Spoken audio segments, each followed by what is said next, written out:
नमस्कार दोस्तों, स्वागत है आपका एक बार फिर से फैक्ट सवाल जवाब के इस एपिसोड में। दोस्तों, इस एपिसोड का आज का पहला सवाल है, मुसलमान कुत्ता क्यों नहीं पालते हैं। दूसरा सवाल है, पानी खड़े होकर क्यों नहीं पीना चाहिए। तीसरा सवाल है, घर में अगरबत्ती जलाने के क्या फ़ायदे हैं। चौथा सवाल है, मुसलमान अपनी कजन बहन से शादी क्यों करते हैं। पांचवा सवाल है, ईरान की महिलाएं इतनी खूबसूरत क्यों होती हैं। छठा सवाल है, कुछ लोगों की पत्नियां क्यों भाग जाती हैं। दोस्तों, यदि आपको इन सभी सवाल का जवाब जानना है तो वीडियो को आखिर तक जरूर देखिएगा, बहुत ही अच्छी जानकारी मिलने वाली है। तो दोस्तों, आपके द्वारा पूछा जाने वाला पहला सवाल है, मुसलमान कुत्ता क्यों नहीं पालते हैं। दोस्तों, जिसने भी यह सवाल पूछा है बहुत ही अच्छा सवाल है और इसका उत्तर देना भी जरूरी है। लेकिन उससे पहले मैं आपको बताना चाहूँगा कि आप दूसरों की बताई हुई गलत बातों और गलत स्रोतों को ना मानें और अपना ध्यान साफ रखें और तर्कों को सामने रखकर ही सही बात समझें और सही बात को फैलाएं। अब सवाल पर आते हैं। सवाल यह है कि मुसलमान कुत्ता क्यों नहीं पालते हैं।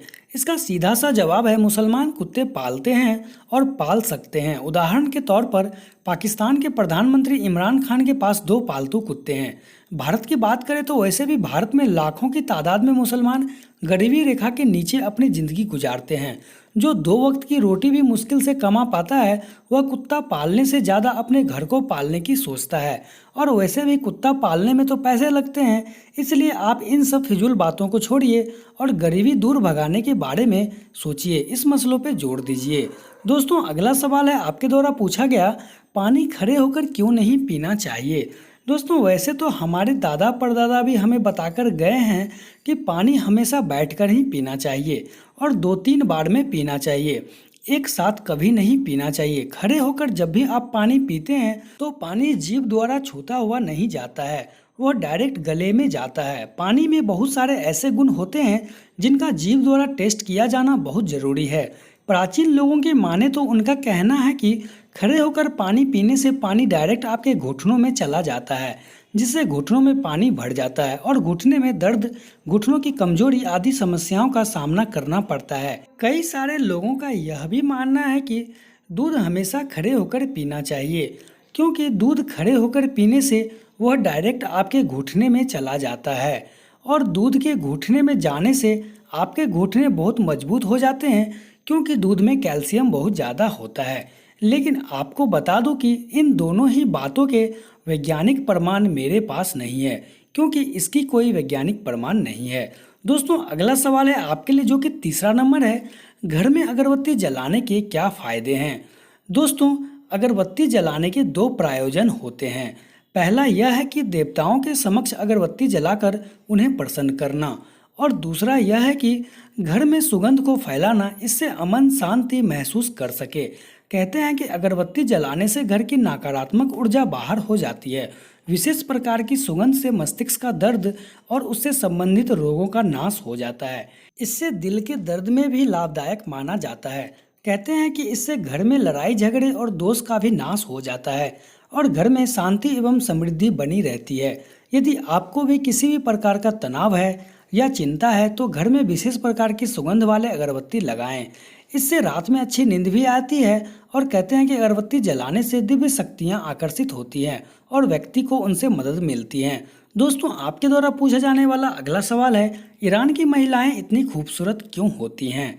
दोस्तों, अक्सर यह तो आप भी जानते हैं कि महिलाएं खूबसूरत होती है, लेकिन ईरान की महिलाएं इतनी ज़्यादा खूबसूरत क्यों होती हैं। आज हम आपको यही बताने जा रहे हैं कि ईरान की महिलाओं के इतना खूबसूरत होने के पीछे क्या राज है। एक सर्वे के अनुसार ईरान की महिलाएं को खूबसूरत यानी कि सबसे ब्यूटीफुल माना जाता है, जिसका क्रेडिट वे घरेलू नुस्खे को देती है। इस देश की महिलाएं बॉडी मसाज के लिए ज़्यादातर नारियल का तेल का इस्तेमाल करते हैं। इसके अलावा शहद में बादाम का तेल मिलाकर भी चेहरे पर लगाती हैं। यहाँ की महिलाएं चेहरा धोने के लिए गुलाब जल का या दूध का प्रयोग करती हैं, जिनमें विटामिन ए होता है। इसके अलावा चावल और मछली खाना बहुत पसंद करती हैं। दरअसल ईरानी महिलाएं केमिकल युक्त फेस वॉश का इस्तेमाल नहीं करती, वह इन्हीं सब से अपने स्किन का ख्याल रखती है और इसी वजह से ईरानी महिलाएं इतनी खूबसूरत होती हैं। दोस्तों, आपके द्वारा पूछा जाने वाला अगला सवाल है, मुसलमान अपनी कजन बहन से शादी क्यों करते हैं? दोस्तों, इस्लाम में एक ही खानदान के चचेरे, ममेरे और फुफेरे भाई बहनों के बीच विवाह को प्रोत्साहित किया जाता है। वहीं ज़्यादातर धर्मों और देशों में यह एक अपराध के रूप में देखा जाता है।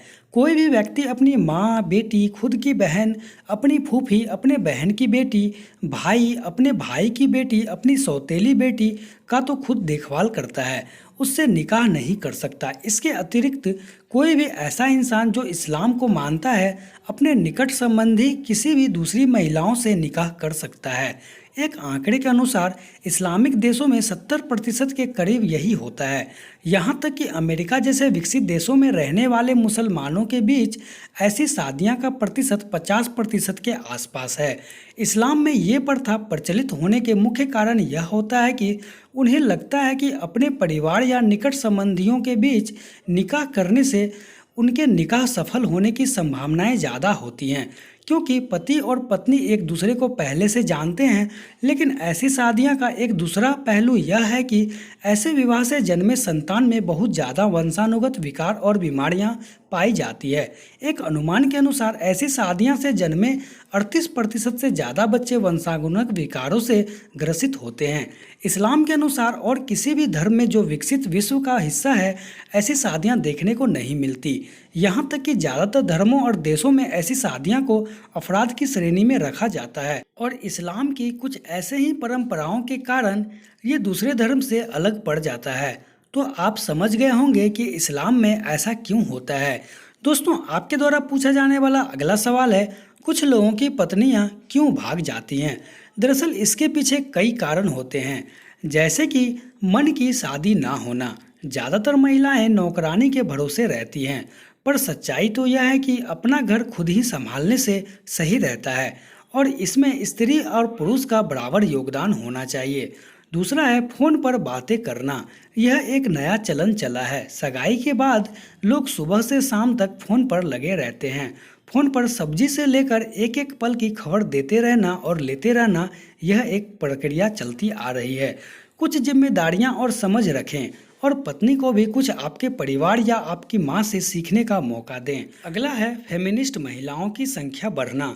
देखिए, कड़वी है पर सच बात है कि महिलाओं पर जिम्मेदारियां ज़्यादा होती हैं। आजकल सबको एक नौकरानी चाहिए और दिन भर फ़ोन पर लगे रहते हैं। थोड़ा बहुत झगड़ा हुआ तो मायके निकल लिए। अरे, अगर आपको परिवार से एडजस्ट ही नहीं है या करना नहीं है तो शादी करके पति और ससुराल का नाम खराब क्यों किया। देखिए, अगला है, पत्नी अगर जॉब कर रही हो तो रोटी आप बना लीजिए और अगर नहीं कर रही हो तो प्यार के 2 बोल बोल लीजिए, खाना परोसिए, उन्हें कुछ साथ दीजिए और साथ में बैठकर खाइए और खिलाइए। यह कुछ छोटी बातें महिलाओं पर इतना असर करती हैं जिनका आपको नहीं पता। प्रेम ही 2 लोगों के बीच का शाश्वत सत्य है। जितना प्रेम आप दोगे उतना ही प्रेम आपको मिलेगा। दोस्तों, वीडियो कैसी लगी वीडियो ज़रूर बताइएगा। अगर अच्छी लगी तो लाइक कीजिएगा और आपके मन में भी कोई सवाल या सुझाव हो तो उसका कमेंट नीचे ज़रूर कीजिएगा। तो चलिए दोस्तों, मिलते हैं किसी अन्य मज़ेदार वीडियो में। तब तक के लिए आपका बहुत बहुत धन्यवाद। आप अपना प्यार और सपोर्ट ऐसे ही इस चैनल पर बनाए रखें। धन्यवाद दोस्तों।